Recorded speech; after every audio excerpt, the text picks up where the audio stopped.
नीचे 9 चेले बचे थे और लोग बीमारों को उनके पास लेके आ रहे थे, वो सबको हील नहीं कर पा रहे थे। और उन चेलों ने जाके अकेले में परमेश्वर यीशु मसीह से पूछा, प्रभु हम उसे चंगा क्यों नहीं कर सके? परमेश्वर ने कहा, अपने विश्वास की कमी के कारण। यह नहीं कि तुम में विश्वास नहीं, पर तुम में विश्वास जो है उसमें क्या है? कमी। और परमेश्वर ने कहा, यह वाली दुष्ट आत्मा बिना उपवास और बिना प्रार्थना के नहीं निकलती।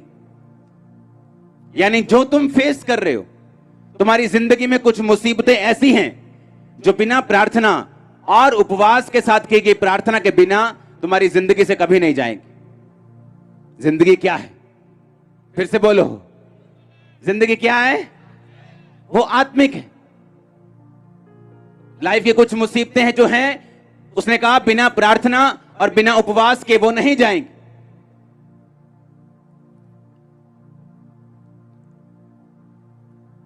रोमियो 10 उसकी 10 में लिखा, धार्मिकता के लिए मन से क्या किया जाता है? विश्वास। और उद्धार के लिए मुंह से क्या किया जाता है? अंगीकार।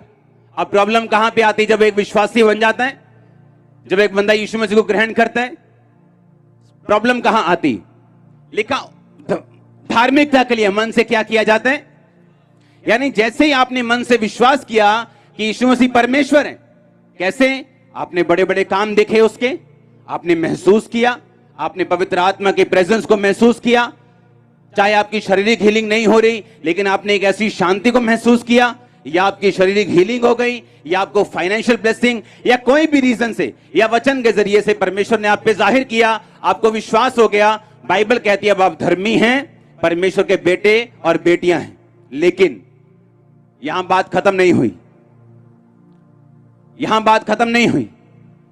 अभी तो आपने समझ लो कि आपने एक नौकरी आप चाहते हो, अभी तो उस नौकरी के लिए एमए करनी है, आपने एमए कर ली, पर एमए करने के बाद भी नौकरी अभी आपके हाथ में नहीं है जब तक आप उसे अप्लाई नहीं करोगे, अपने बॉस से बात नहीं करोगे। उसने कहा उद्धार के लिए मुंह से क्या किया जाता है? अंगीकार। मुंह से अंगीकार, इसका यूनानी मतलब है होमोलोगियो, जिसका मतलब है give thanks. Confession is made, give thanks. Problem कहां है? अब सुनो ध्यान से। कुछ लोग बोलते हैं अगर परमेश्वर जिंदा है, अगर परमेश्वर है इस दुनिया में, जे रब हैगा, जे परमेश्वर है, तो लोग हॉस्पिटलों में क्यों मर रहे हैं? अगर परमेश्वर है तो इस औरत का परमेश्वर को दुख क्यों नहीं दिखता? अगर परमेश्वर है तो इस बंदे का परमेश्वर को दिखता नहीं, इसका बेटा मर गया, इसकी बेटी मर गई। अगर परमेश्वर है तो इतने ज्यादा नेगेटिव लोग दुनिया में क्यों हैं? क्यों ऐसे देश भी हैं जहां पर एक थोड़ी सी कमी के लिए, थोड़ी सी रूल तोड़ने के लिए सजाए मौत दे दी जाती है? अगर परमेश्वर है तो कहां है? वो उनको छुड़ाता क्यों नहीं? अगर परमेश्वर है तो क्या उसको दिखता नहीं? हॉस्पिटल में हर 5 मिनट के बाद एक लाश बाहर आ रही है और उस लाश के साथ 15-20 लोग रोते हुए बाहर आ रहे हैं। अगर परमेश्वर है तो वो दया क्यों नहीं करता? वो तरस क्यों नहीं खाता? वो चंगा क्यों नहीं करता? बाइबल कहती उद्धार के लिए मुंह से क्या किया जाता है?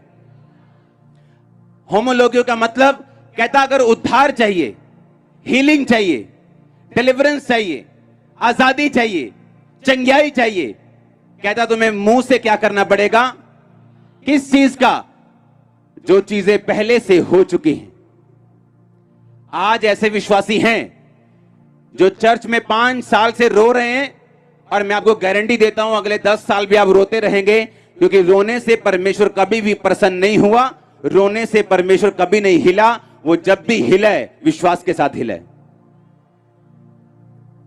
आप सोचेंगे मैं जोर से रोऊंगा तो परमेश्वर मेरी प्रार्थना को देखेगा। उसने कहा मैंने तेरी प्रार्थना सुनी, तेरे आंसू देखें। वो अकेले आंसुओं की बात नहीं कर रहा, वो विश्वास के आंसू हों तो अलग बात। सुनो मेरी बात। कहता मुंह से अंगीकार किया जाता है। किस चीज का? किस चीज का? जो चीजें पहले से हो चुकी। इसीलिए अगर आप चंगाई के लिए रोते रहेंगे, आप रोते रहेंगे, लेकिन जिस दिन आप फैसला कर लेंगे कि मैं मुंह से अंगीकार करूंगा, और आप उठेंगे सुबह एक दिन और बोलेंगे, और उसी दर्द के साथ बोलेंगे थैंक यू जीसस, तेरे कोड़े खाने से मैं चंगा। आप परवाह नहीं करेंगे वो दर्द वहां है, आप महसूस करने की कोशिश नहीं करेंगे, आप फील करने की कोशिश नहीं करेंगे, आपके दिल को क्या लग रहा है, आपकी रिपोर्ट्स कब आएंगी, आप इन बातों की कोशिश नहीं करेंगे। कहता उद्धार के लिए मुंह से क्या किया जाता है, अंगीकार। किस चीज का? यूनानी भाषा में, असली भाषा में बाइबल कहती give thanks for the salvation. अपने उद्धार के लिए क्या कहता, क्या कर, धन्यवाद दे। किस चीज का? क्योंकि जो आपको चाहिए वो परमेश्वर कर चुके हैं। अब सोचो आपको क्या चाहिए, आपको क्या चाहिए? आपको छुटकारा चाहिए दुष्ट आत्माओं से। वो कहता मैं कर चुका हूं और मैं तुम्हें अधिकार देता हूं दुष्ट आत्मा को रौंदने का, शत्रु की सारी सामर्थ का, बीमारियों के ऊपर, दुर्बलता की आत्मा के ऊपर, अशुद्ध आत्मा के ऊपर मैं तुम्हें अधिकार देता हूं। अब उसने आपको अधिकार देने के लिए दोबारा तो आना नहीं है, आपको अधिकार देने के लिए उसने दोबारा तो क्रूस पे चढ़ना नहीं है। इसलिए बाइबल कहती है जो उद्धार चाहते हैं, वो फाइनेंशियल उद्धार हो, वो आत्मिक हो, शारीरिक हो, सेहत का हो, उन्हें थैंक्स करना पड़ेगा, उन्हें मुंह से अंगीकार करना पड़ेगा, क्योंकि मन से विश्वास करना आपका पहला स्टेप है। आपका पहला स्टेप आपको काबिल बनाता है कि आप अंगीकार कर सकें, लेकिन अकेला पहला स्टेप आपको इस काबिल नहीं बनाता कि आप सारी आशीषें परमेश्वर से ले सकें। और मोस्टली जब लोग चर्च में आते हैं वो पहले स्टेप पे चढ़ के उसके बाद अड़ जाते हैं, क्योंकि उस नेचुरल से, शरीर से आत्मा की बातों में प्रवेश करना उनके लिए मुश्किल होता है। उन्हें लगता है जो मुझे महसूस हो रहा है वो सही है, जो मुझे महसूस हो रहा है कि वो तो रसौली वहीं पे है, उन्हें लगता है वही सही है जो मुझे महसूस हो रहा है। लेकिन उन्हें चाहिए आत्मिक रीति के साथ चलना। आमीन।